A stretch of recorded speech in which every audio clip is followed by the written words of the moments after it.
माता पार्वती के अद्भुत महल की अनोखी कथा। एक बार माता पार्वती को महसूस हुआ कि महादेव तो देवों के भी देव है।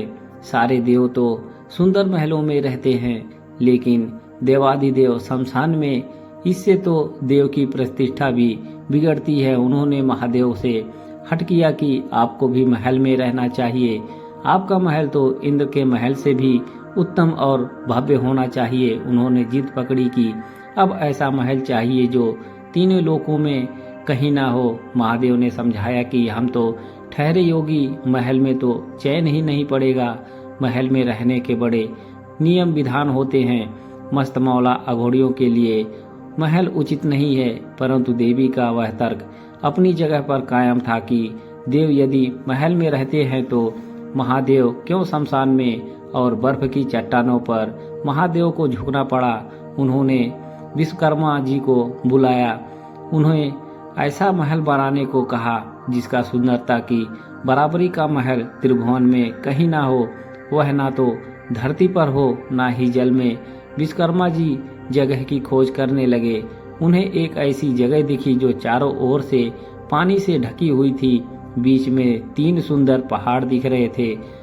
उस पहाड़ पर तरह तरह के फूल और वनस्पति थे। यह लंका थी।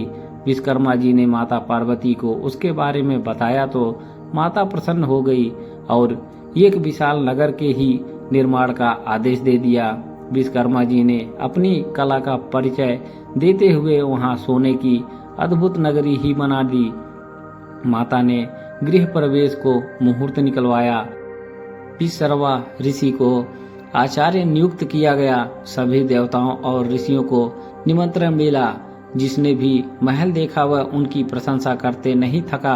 गृह प्रवेश के बाद महादेव ने आचार्य से दक्षिणा मांगने को कहा। महादेव की माया से विश्रवा का मन उस नगरी पर ललचा गया था, इसीलिए उन्होंने महादेव से दक्षिणा में के रूप में लंका ही मांग लिया। महादेव ने विश्रवा को लंकापुरी दान कर दी। पार्वती जी को विश्रवा की इस धृष्टता पर बड़ा क्रोध आया। उन्होंने क्रोध में आकर शाप दे दिया कि तूने महादेव की सरलता का लाभ उठाकर मेरे प्रिय महल को हड़प लिया है। मेरे मन में क्रोध की अग्नि धधक रही है। महादेव का ही अंश एक दिन इस महल को जलाकर कोयला कर देगा और इसके साथ ही तुम्हारे कुल का विनाश आरंभ हो जाएगा।